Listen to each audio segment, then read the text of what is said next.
Hello everyone, and thank you for joining us. This is Business Africa. On the show, scaling up support for small and medium-sized enterprises, African Guarantee Fund announces $2 billion to finance SMEs on the continent. An emergency funding for low-income ECOWAS member countries, the African Development Bank provides over $22 million. And the time to go digital in Congo, specifically at the Revenue Authority that is preparing to launch an online tax payment system. The economic effects of the coronavirus pandemic have come with the birth of numerous initiatives, governments and private, seeking financial support for SMEs. Case in point, the African Guarantee Fund, which recently announced aid to small and medium-sized enterprises on the African continent. The Pan-African institution, which wants to help minimize the impact of COVID-19 on businesses, is providing financing for SMEs in difficulty. Details with Serge Patrick Manku and Michael Dibi. The COVID-19 mechanism, the aid announced by the African Guaranteed Fund AGF will, according to the Pan-African institution, make it possible to finance SMEs in particular. About $2.4 billion will be disbursed to companies for a period of 2 years. AGF estimates that between $20 and $40 billion will be lost by African SMEs in 2020 as a result of the pandemic. According to Felice Bipo, the Director General of the AGF, the aim is to anticipate a deterioration in the solvency of SMEs, a factor which will lead to an increase in the cost of credit for the financial sector. The consequences of the COVID-19 pandemic will continue to have increasing negative effects on SMEs in Africa, both on the credit supply side and on demand side, he said.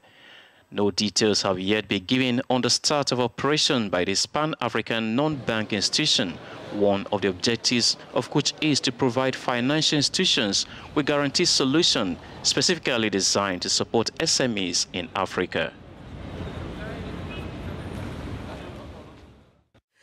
And to talk about what is in the face of these companies, from Douala, Cameroon, is Vincent Kwete, the Assistant Executive Secretary of Interemployer Group. Hello, Mr. Kwete, and welcome to this program. Bonjour. Hello, Madame Nga, and thank you for the opportunity.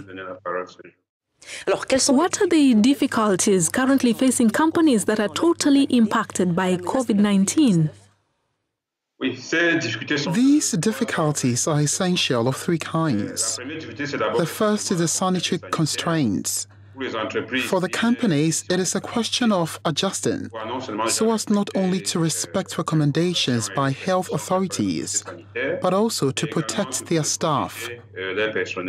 The second is more of operations.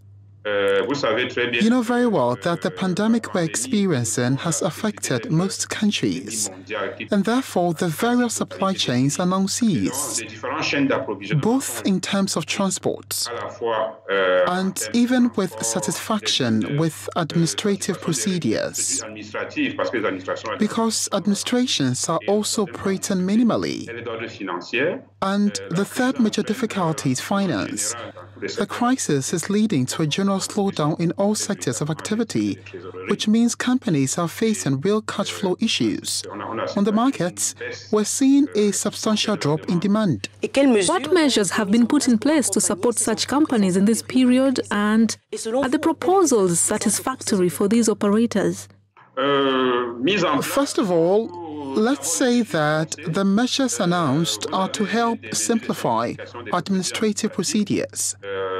In the case of most countries, we've seen administrations, particularly the customs and tax authorities, make it easier to carry out procedures.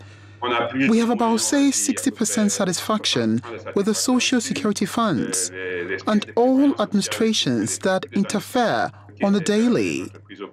But as far as support is concerned, as we've seen in other countries, that is where it hurts. So far, in some cases, announcements have been made that have not translated into reality, and then several promises have been made. But what has been advocated remains far below expectations, particularly when we know the extent of the crisis we're experiencing today. There's a lack of financial support measures. As I said, there's a lack of support when a company puts workers on short-time work.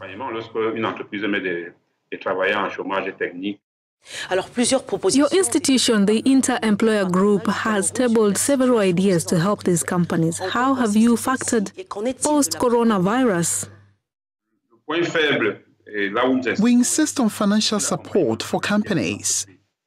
It will be important for the state to be able to mobilize its financial capacities, be it in terms of indebtedness, recourse to the financial markets, or to treasury advances vis-à-vis the central bank in order to inject liquidity into the economy. There's a need to reorganize, to rethink the economic model, perhaps not chronologically, but in order to apply the reforms that have always been envisaged, which in most cases have remained on the drawing board, particularly the question of the statistics of the economy, to have economic systems that are less dependent on the outside world.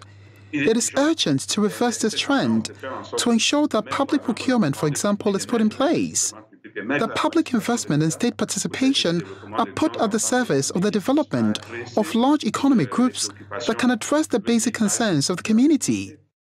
We're also talking about the potential of the sub-region in the development of energy. It is important to finally move towards these major structural works that would make the sub-region truly independent in terms of energy, integrate as well as launch these projects to interconnect the electricity networks of different countries and so on.